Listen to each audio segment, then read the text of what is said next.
আমার জন্ম ভোলার লালমোহনে 1944 সালের 29শে অক্টোবর তারিখে। আমাদের পারিবারিক বাড়িতে লালমোহন থানার পূর্ব চরুমেদ গ্রামে। জ্ঞান হওয়ার পর থেকে আমি বরিশাল শহরে সেখানেই স্কুলে পড়েছি। ম্যাট্রিক পাস করেছি বরিশাল জেলা স্কুল থেকে, ইন্টারমিডিয়েট ব্রজমোহন কলেজ থেকে বরিশালের। তারপর 1961 সালে ঢাকা বিশ্ববিদ্যালয়ে ভর্তি হই রাষ্ট্রবিজ্ঞান বিভাগে বিএ অনার্স নিয়ে। 64 সালে বিএ অনার্স পাশ করি এবং 65 সালে একই বিষয়ে পলিটিক্যাল সায়েন্সে মাস্টার্স করি ঢাকা বিশ্ববিদ্যালয় থেকে। পড়াশোনার ফাঁকে ফাঁকে আমি খেলাতে নিমজ্জিত হয়ে যাই। পড়াশোনার চেয়ে খেলাই ছিল আমার কাছে অধিক গুরুত্বপূর্ণ। আমার পড়ালেখা কিছুটা সাফারও করেছে, নেগলেক্টও করেছি খেলাধুলার প্রবল আকর্ষণের কারণে। ফুটবল আমার প্রিয় খেলা। 1961 সাল থেকে ঢাকা প্রথম বিভাগ ফুটবল লিগে খেলা শুরু করি। প্রথম দিকে একটি ছোট টিম ফায়ার সার্ভিসে খেলতাম।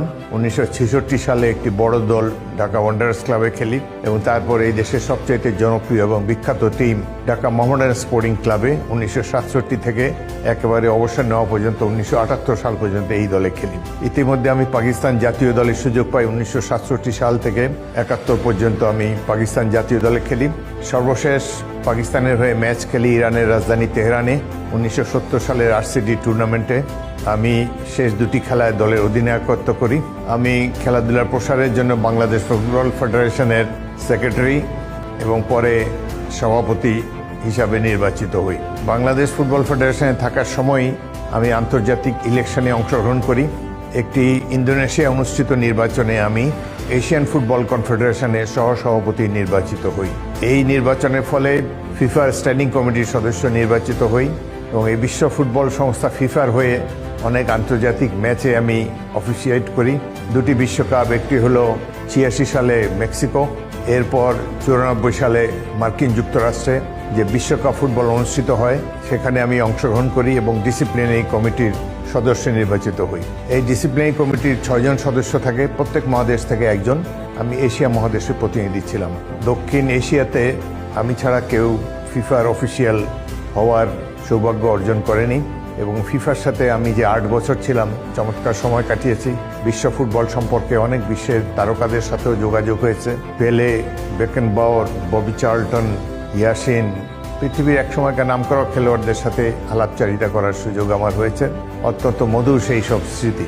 2005 সালে ফিফা সারা পৃথিবীতে তার সদস্য দেশে একজন খেলোয়াড়কে বেছে নেয় বিংশ শতাব্দীর সেরা ফুটবলার হিসাবে। প্রত্যেক দেশেই একজন করেছিল।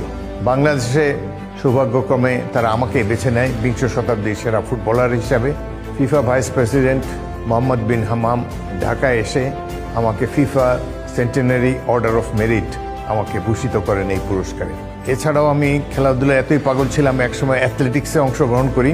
1964, 65 এবং 66 সালে 100 এবং 200 মিটার দৌড়ে তৎকালীন পূর্ব পাকিস্তানের প্রথম স্থান অধিকার করে দ্রুততম মানব খেতাব অর্জন করি। স্বাধীনতার পরও আমি আমার পুরনো ক্লাব মোহামেডান স্পোর্টিং ক্লাবের হয়ে খেলতে থাকি সেনাবাহিনী থেকে অনুমতি নিয়ে এবং 73 সালে লিগে আমি বাংলাদেশের প্রথম একটি ডাবল হ্যাট্রিক করি। আমার পুরনো দল ফায়ার সার্ভিসের বিরুদ্ধে 6-0 গোলে আমরা জয়লাভ করে মোহামেডান। এই 6টি গোলই আমি দিয়েছিলাম। এটাও জনগণ ক্রীড়ামোদীদের দৃষ্টি আকর্ষণ করেছে। এখানে একটা দুঃখজনক স্মৃতিও আছে। অবিভক্ত পাকিস্তান 1970 সালে তেহরানে যে টুর্নামেন্টে অংশগ্রহণ করতে গিয়েছিল আরসিডি টুর্নামেন্টে, সেখানে আমরা 3 জন বাঙালি ছিলাম, আমি, জাকারিয়া পিন্টু এবং নুরুন নবী। আমি দলের অধিনায়কত্ব করেছি। আমিও মুক্তিযুদ্ধে অংশগ্রহণ করেছি, যুদ্ধে আহত হয়েছি।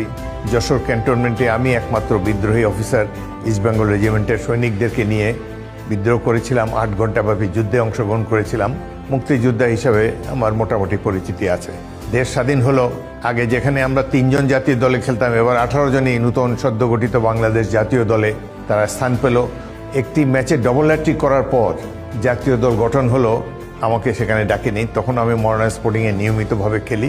পরে খোঁজ খবর নিয়ে জানলাম যে এটা আমার কারণে বাদ দেওয়া হয়নি। আমার পিতা জাতীয় সমাজতান্ত্রিক দলের প্রতিষ্ঠাতা সহসভাপতি ছিলেন।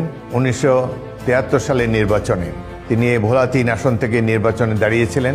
এই আসন থেকে তিনি এর আগেই 1962, 65 এবং 70 সালের সংসদ নির্বাচনে অংশ নিয়ে নির্বাচিত হয়েছিলেন। এবার তার বিরুদ্ধে নির্বাচনে দাঁড়ালেন স্বয়ং দেশের প্রধানমন্ত্রী শেখ মুজিবুর রহমান। তিনি ঢাকায় 4টি আসন এবং ভোলার এই আসনটিতে প্রতিদ্বন্দ্বিতা করেন এবং আমার পিতা যেদিন মনোনয়নপত্র জমা দিতে যান তখন জেলা শহরে বা মনোনয়নপত্র জমা দিতে হতো, একদিনই সময় ছিল। সেই দিন ভোলার একটি বাসা থেকে আমার পিতাকে অপহরণ করে নিয়ে যায় আওয়ামী লীগের দুর্বৃত্তরা। তাকে পরদিন ফেরত দিয়ে যায় বাসায়, যার ফলে এই আসনে আর কেউ মনোনয়নপত্র জমা দিতে পারে নাই। শেখ মুজিবুর রহমান বিনা প্রতিদ্বন্দ্বিতায় এখান থেকে সংসদ সদস্য নির্বাচিত হলেন। এই যে শেখ মুজিবের বিরুদ্ধে নির্বাচনে দাঁড়িয়েছেন, এটাই আমার বিরুদ্ধে অপরাধ হিসাবে চিহ্নিত হলো।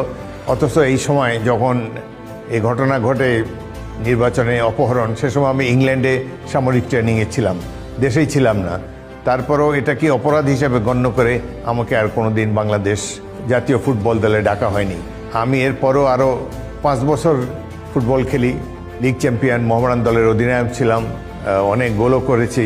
কিন্তু যেহেতু এই টিম সিলেক্ট করতেন শেখ মুজিবের পুত্র শেখ কামাল, সেই জন্য আমাকে আর জাতীয় দলে ডাকা হয়নি। দুঃখ লাগে যে দেশেরটা যে স্বাধীনতার জন্য রক্ত দিলাম, যুদ্ধে আহত হয়েছি, মুক্তিযুদ্ধে অংশগ্রহণ করেছি, সেই স্বাধীন দেশের ফুটবল টিমে আমাকে কখনো ডাকা হয়নি। যদিও আমি পাকিস্তান দলেরই অধিনায়ক ছিলাম এবং অবশ্যই ফিফা আমাকে স্বীকৃতি দিয়েছে 20 শতাব্দীর সেরা বাংলাদেশি ফুটবলার হিসাবে।